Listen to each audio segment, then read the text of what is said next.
Hey guys, it's Bina, and in this video, we're gonna go over the Frostbite Frostclaw build guide. This is the updated version for Season 2. So a couple of things have changed here for Season 2. We're gonna have gameplay in the background, but they changed some of the nodes in the Frostclaw tree itself. So they interchanged Volley of Glass with Hand of Morditas. So you now have the shotgunning projectiles all hitting the same target first, and the extra mana cost, flat mana cost, and extra projectile afterwards. And they changed some of the nodes here as well. So this changes how you can actually build mana, how you can sustain mana. And for Season 2, I am going with a version that is only using Volley of Glass and not going for Hand of Morditas. But we are speccing into Crack in the Ice as well. So you are going to have a mana cost of about, I believe it was 7.2. Yeah, with 2 idols of less mana cost for, mana efficiency for Frostclaw, you get to 7.2 mana cost. And if you only go for 1 with Throne of Ambition, you will get to 8.1 mana cost. So you will have to manage your mana way better this patch. It's a shame they killed the Frostclaw build that had the Spark Charges with a 40 plus mana cost skill in the passive tree. So that one is completely dead. But Frostclaw can still do great damage. It's not the most amazing damage because it's not that reliable, right? Your Frostbite, it's a ramping build. It's a damage over time build with Frostbites. So you need to attack for quite a bit of time to ramp up your Frostbite duration. And you also have to hit with Ice Barrage. So it's kind of like a solid B tier build. It's not the tankiest. I wouldn't play this in hardcore, but it's very flashy. You know, it's still a Frostclaw build. Lots of people like this. And so here we are. We have this in Season 2. Not much has changed from the setup that I had previously in Season 1. This might change over the course of the actual patch, but yeah, we'll see. Some people like to play with this and they find some crazy optimizations. If there's anything that is discovered, I'll make sure to update the build guide accordingly. So let's go straight into it. I just want to showcase a little bit here that we are not that tanky. I was attempting a 700 corruption Shade of Orbis here, and let's just see. I did not press Flame Ward, but as you see at the beginning of the fight, I had like 4,000 ward here and 1,000 health, and I just basically got one tap. High health enemy deal 25% increased damage, and she had 25% all res as well. But as you can see, if you don't use Flame Ward, you are in trouble. Okay, so use your Flame Ward better than I do, and get that nice damage reduction. That being said, still a very nice build to play. Okay, so how does this work? You'll cast Frostclaw that will also proc many elemental novas, and then the main thing scaling our damage here is going to be our armor shred chance being converted to Frostbite chance for cold spells. And because we are converting all of our LA Nova to be tri-elemental, then those LA Nova will also be all the time cold.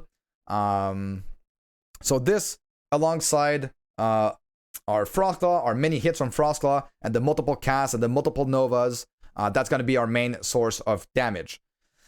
It's not that easy to gear early on because, well, honestly, you can play this early, but it will really start to shine once you get Snowdrift and Frostbite Shackles. Especially, it's nice with this patch because you're guaranteed to get your Armor Shred roll on your Frostbite Shackles 1 LP. So it's much easier to get started when you have those. But until then, you will kind of feel a little bit weak, I feel. So keep that in mind. You can still play it. It just, you won't have the greatest damage ever.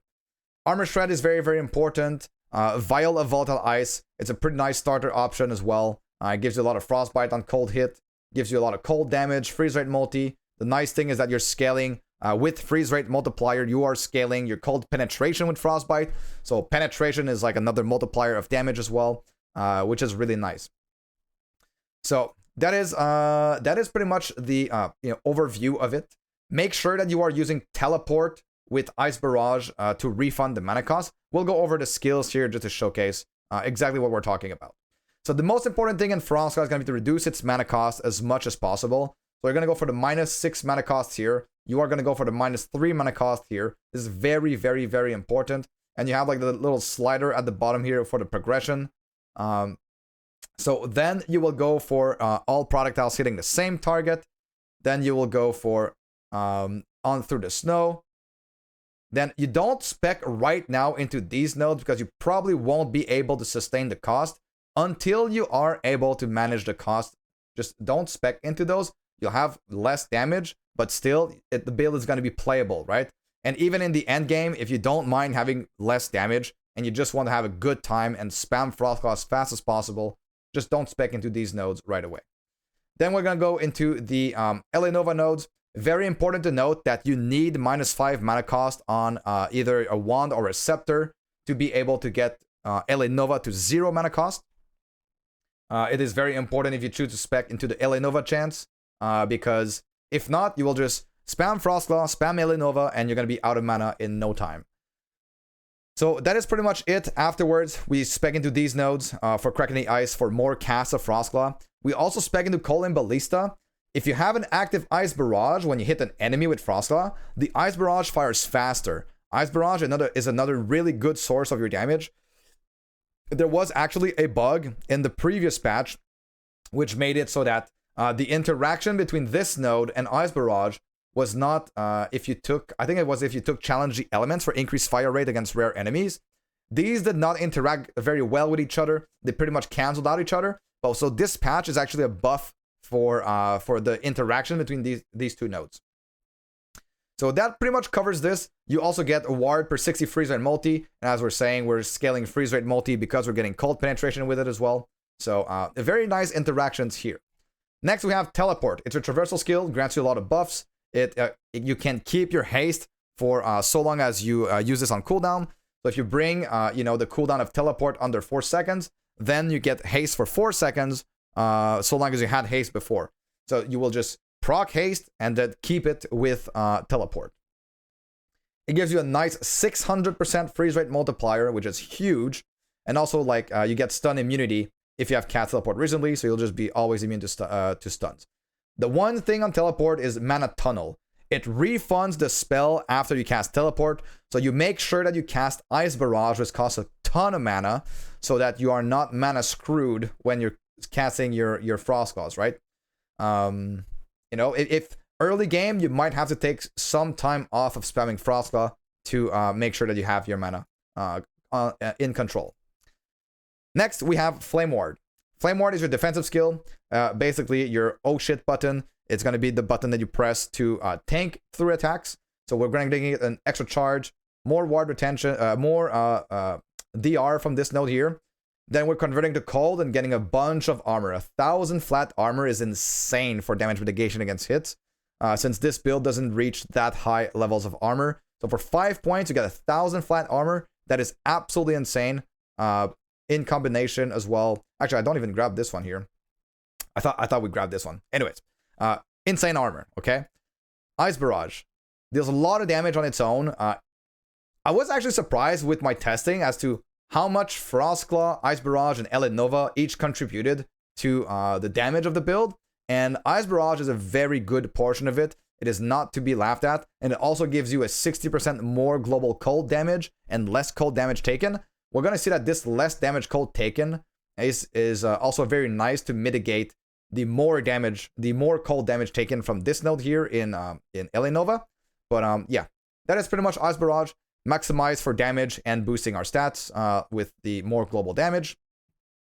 LA Nova, maximize for damage as well. You grab all of the more damage multipliers, and then you also grab the proc here in Freezing Cascade, and then you make sure that it costs no mana, 0 mana cost when you spec all 4 points into Cryomantic Fragility.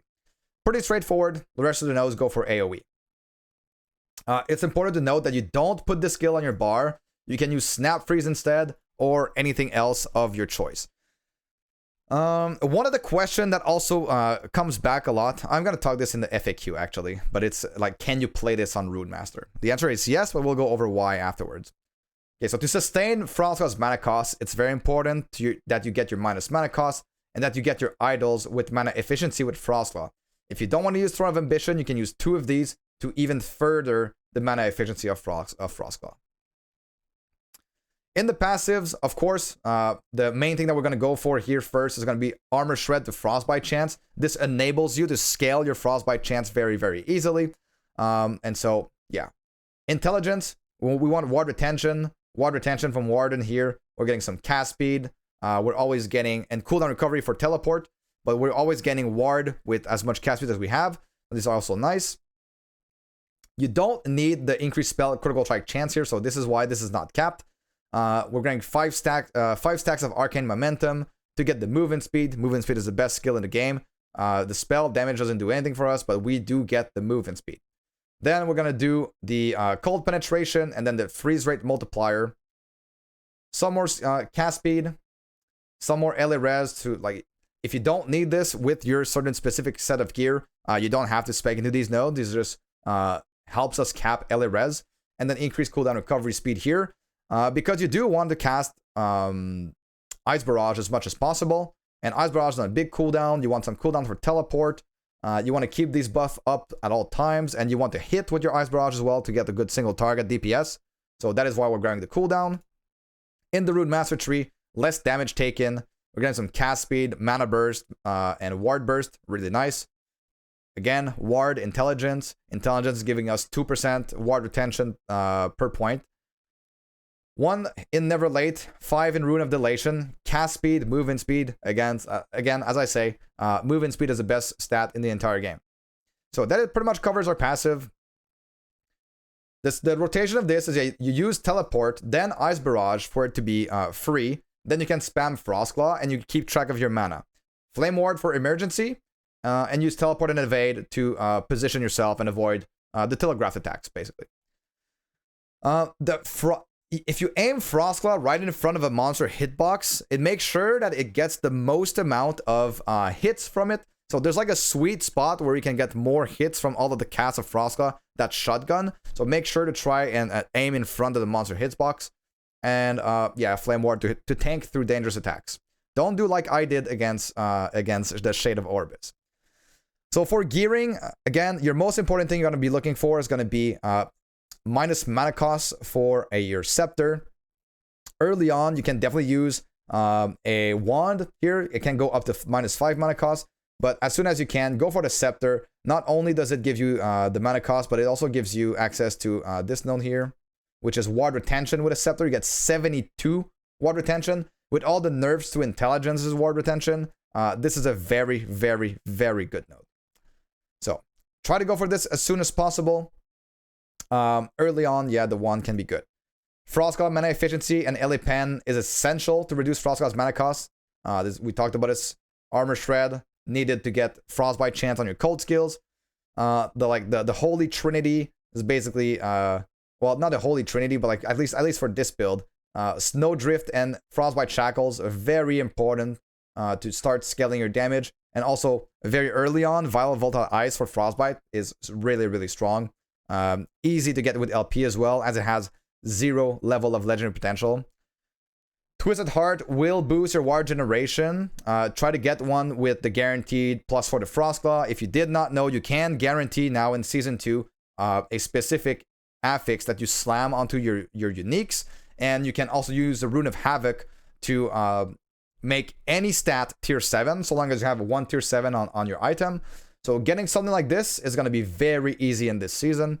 Crest of Unity. Why is this item so good? Is because it gives you damage reduction on top of making LA Nova always try LA, and 6th level for LA Nova and area. It's just a really, really strong item, especially with the more legendary potential that you can get on it.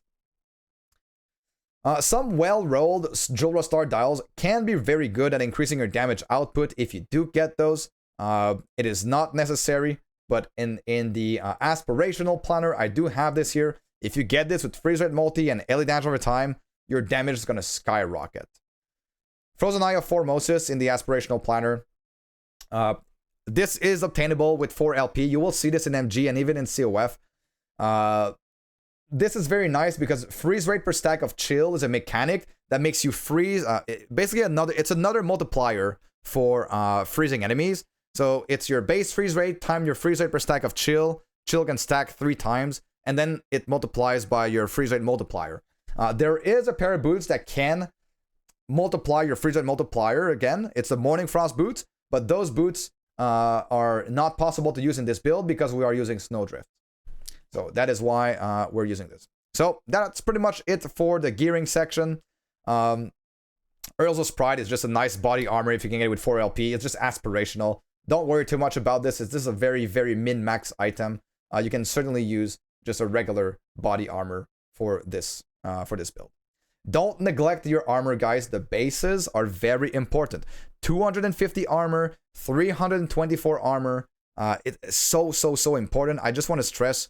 I just want to like put an emphasis on this. Like the item bases are here for a reason and a very good reason. Okay.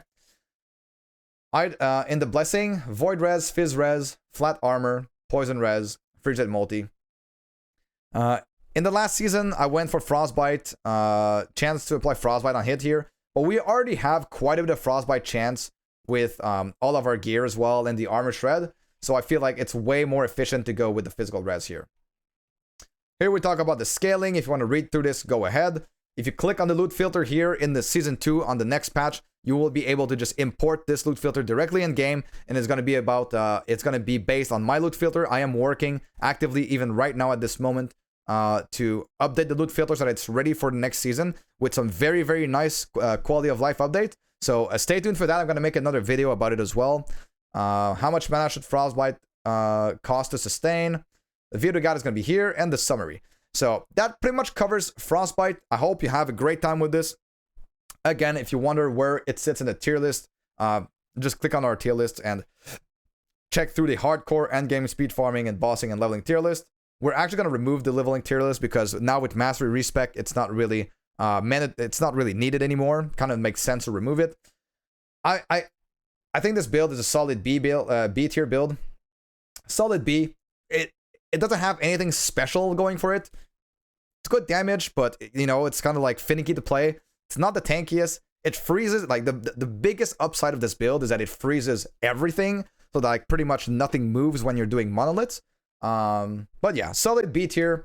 But there are some better options this patch. I hope you learned something today, and I'll see you guys all in the next